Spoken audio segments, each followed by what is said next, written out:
जय स्वामीनारायण बाळको। हूँ परमार प्रियंका आपनु हार्दिक स्वागत करूँ छूँ।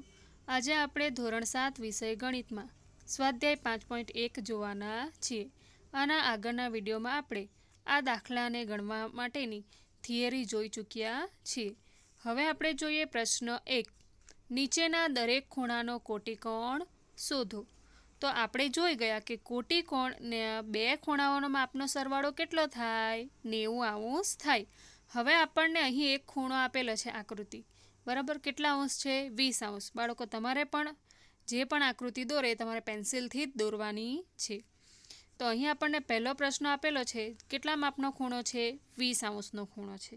હવે આપણે આગળ થિયરીમાં શીખી ગયા કે કોટિકોણના બે ખૂણાનો માપનો સરવાળો કેટલો થાય છે?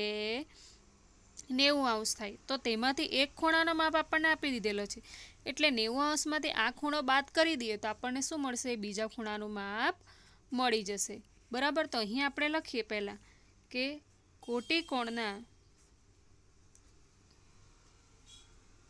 બે ખૂણાઓનું માપ 90 અંશ થાય। હવે આપણે સૂત્ર લખશું। આપણે કેટલા માપના ખૂણાનું કોટિકોણનું માપ શોધવાનું છે? તો 20 અંશના માપના ખૂણાનું કોટિકોણનું માપ શોધવાનું છે। એટલે અહીં આપણે લખશું કે 20 અંશના માપના ખૂણાનું કોટિકોણનું માપ બરાબર 90 અંશ ઓછા આપેલ ખૂણાનું માપ। આ આપણું સૂત્ર છે, 90 અંશ ઓછા આપેલ ખૂણાનું માપ। કારણ કે કોટિકોણના બે ખૂણાનો માપ કેટલો થાય? સરવાળો બે ખૂણાના માપનો સરવાળો બરાબર। તો બે ખૂણાના માપનો સરવાળો 90 અંશ થાય, એટલે આપણે 90 અંશમાંથી 20 અંશ બાદ કરવાનું। એટલે અહીં આપણે લખશું 90 અંશ ઓછા આપેલ ખૂણાનું માપ કેટલું છે? 20 અંશ। એટલે અહીં લખશું 20 અંશ। એટલે 90 અંશમાંથી 20 અંશ બાદ કરવામાં આવે તો કેટલો જવાબ આવશે? 70 અંશ। બાળકો અહીં અંશની જે નિશાની છે તમારે આ રીતે મીંડું કરવાનું છે, ટપકું કરવાનું નથી। તો અહીં આપણને આ જવાબ મળી ગયો બરાબર। એટલે અહીં આપણે લખી દઈશું માટે 20 અંશના માપના ખૂણાનું કોટિકોણનું માપ 70 અંશ છે। તો બાળકો તમને આ પહેલા દાખલામાં સમજ પડીને, તેવી જ રીતે હવે આપણે બીજો દાખલો જોઈએ। તો બીજા દાખલામાં આપણને કોટિકોણનો એક ખૂણાનું માપ કેટલું આપેલું છે? 63 અંશ આપેલું છે। તો આપણે જે ઉપર દાખલો ગણ્યો તેવી જ રીતે સેમ ટુ સેમ આ પહેલા નિયમ લખવાનો આપણે કે કોટિકોણના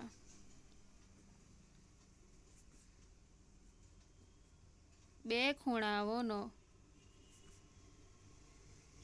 માપનો સરવાળો 90 અંશ થાય। હવે આપણે 63 અંશના ખૂણાના માપનો કોટિકોણનું માપ શોધવાનું છે। એટલે અહીં આપણે લખશું કે 63 અંશના ખૂણાના કોટિકોણનું માપ બરાબર 90 અંશ ઓછા આપેલ ખૂણાનું માપ બરાબર। હવે આપણે જોઈએ તો 90 અંશમાંથી કેટલા બાદ કરવાના? 63 અંશ। એટલે 90 અંશ ઓછા 63 અંશ। તો 90 અંશમાંથી 63 અંશ બાદ કરવામાં આવે તો જવાબ કેટલા આવશે આપણા? 27 અંશ બરાબર। એટલે આપણો જવાબ આવી ગયો 27 અંશ। એટલે અહીં આપણે લખી દઈશું કે માટે 63 અંશના ખૂણાના કોટિકોણનું માપ 27 અંશ છે। તો બાળકો તમને સમજ પડીને, એવી જ રીતે આજે ત્રીજો દાખલો છે 57 અંશ, તે તમારે જાતે ગણવાનો છે।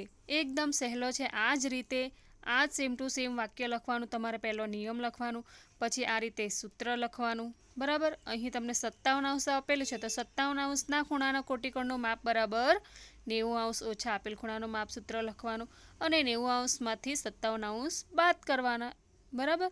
તો તમને સમજ પડી ને બાળકો? એટલે આ ત્રીજો દાખલો તમારે જાતે ગણવાનો છે।